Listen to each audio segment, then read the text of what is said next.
Благодарам, заменик председателка, и јас во насока на процедуралното на колегата Панчо Минов, бидејќи ако направиме некоја статистика, може би еден од најактивните пратеници за време на амандманскава расправа, но секогаш само кога работата ќе биде завршена и тој нели ќе даде некој предлог за комисијски амандман и слично. Колега Панчо Минов, охрабрете се, почнете да лобирате во вашата пратеничка група, гласајте прво вие за, па потоа и останатите, а за вака да се правиме паметни од после дожд чадор да отвараме, мислам дека не е коректно.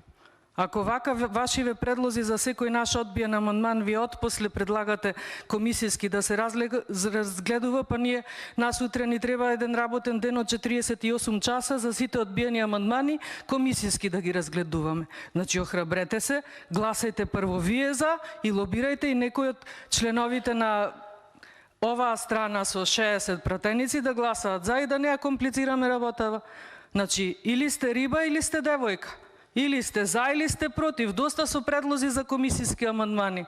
Навистина е несериозно и би рекла дури и лицемерно. Одлучете се дали поддржувате амандмани или не поддржувате, без разлика од кој пратеник доаѓаат. Овде зборуваме нели за сите граѓани. Нели вие сте на страната на опцијата живот за сите, а не видов еден амандман овде да беше лош и да не беше во корист на граѓани на Република Македонија. Доста со комисијски добар предлог, многу сума, ако министерот го прифати, го прифаќам и јас, ако министерот не го прифати, значи како да ви кажам, демагоги. Јас знам дека сте политиколог по професија, меѓутоа овде нас не ни требаат демагоги.